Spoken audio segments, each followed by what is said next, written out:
welcome to this week's little vlog update. Yeah, I know it's been 2 weeks already, sorry about that. Just too busy to record this little part of the segment. So, what have you just witnessed? We've witnessed two things. One of the things is the shoot event we had with Anya.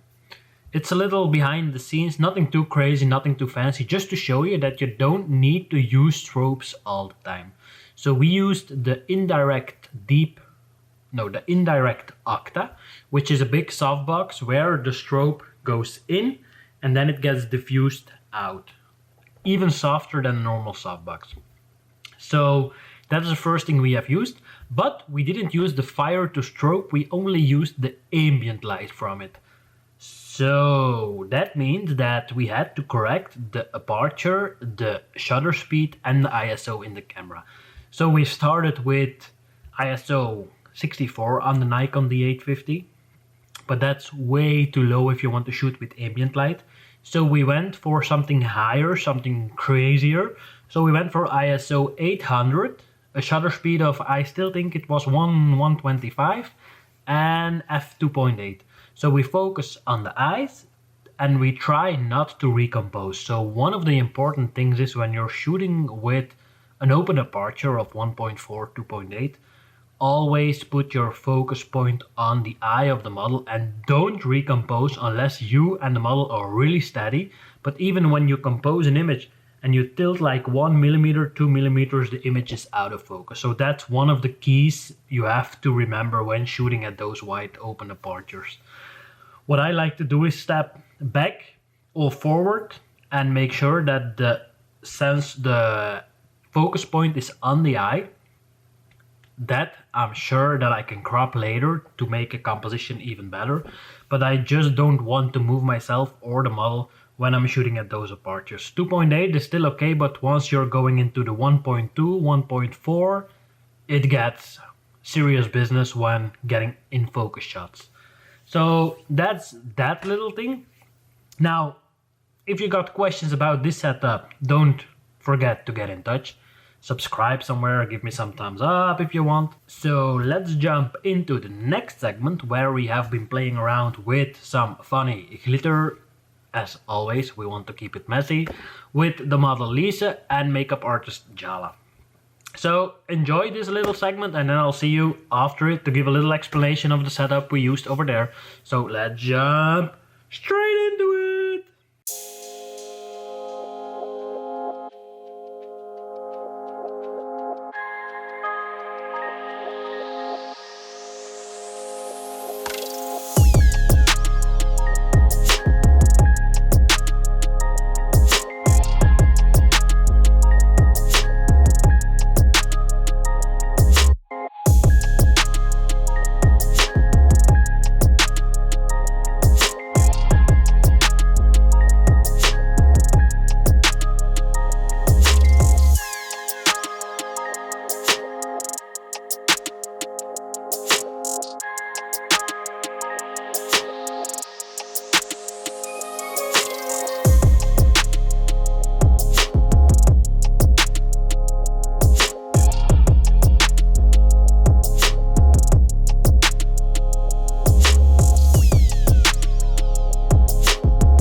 So you've just seen one of the little footages. It was not so little, if I remember correctly, from the shoot we had with Glitter and Liese.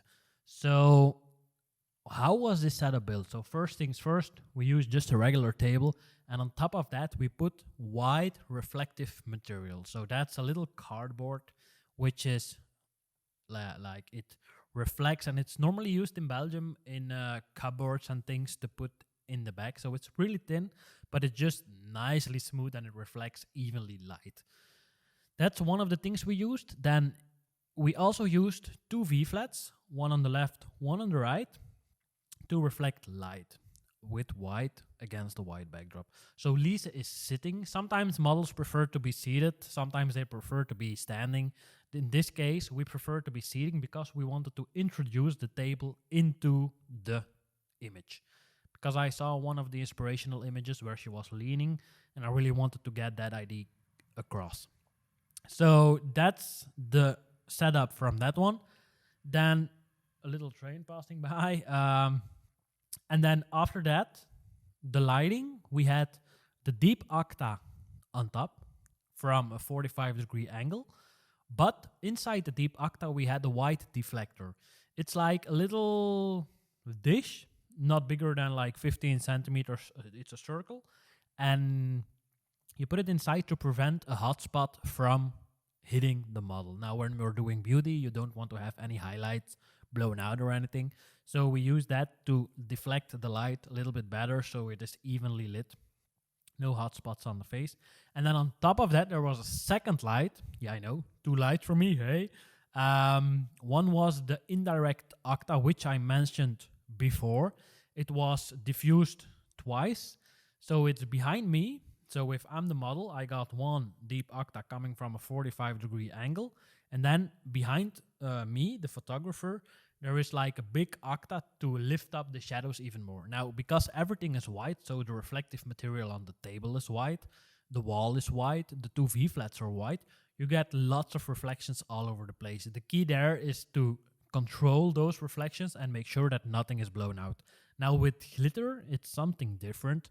You will have little specular highlights on this glitter because we were using silver glitter, which means that it's even more riskier to blow them out in regards to highlights. So that's something to keep in mind. Always try to check them on the back of the screen, but just keep in mind at the back of the screen you're watching a JPEG. So you're not really looking into the RAW file. It's just a JPEG, a compressed JPEG file. So when you see blown out highlights, mouthful, you just have to be sure that it is also blown out in the RAW files. So that's one of the reasons why I like to shoot on my big screen here in the studio, so that we can immediately look at the image while shooting and making adjustments as we go. It's easy for the model to see what she's doing, unless you have a model that's always like looking at the screen, which is funky. And then I just tell them and they keep that in mind. Now, for the makeup artist, it's also nice to see what the makeup does on the image. It's easier to look at a 40-inch screen instead of like a little square on the back of the camera. And for me as a photographer, I can immediately adjust settings in the camera, like make sure that my exposure warning is on, make sure that the contrast is right, I don't have any blownouts, and make sure that the framing is right. Now, in the beginning, we started shooting at a tripod, but I hate tripods so much because it limits my movement. And I got a Manfrotto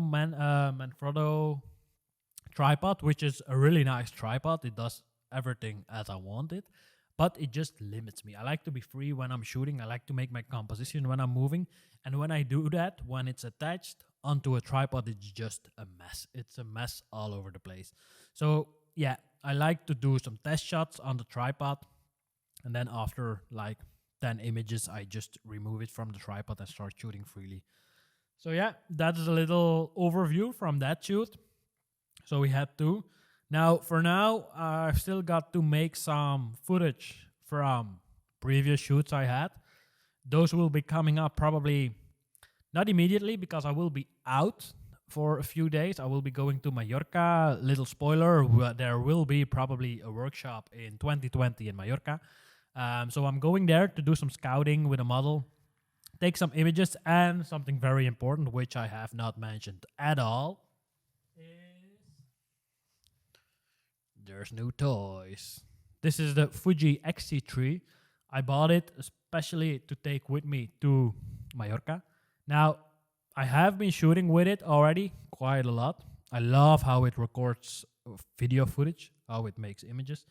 I already had the XT1, but in my idea it was time to upgrade to the XT3. So in a future update, there will be a little review how I experienced this camera. So make sure to keep an eye out for that.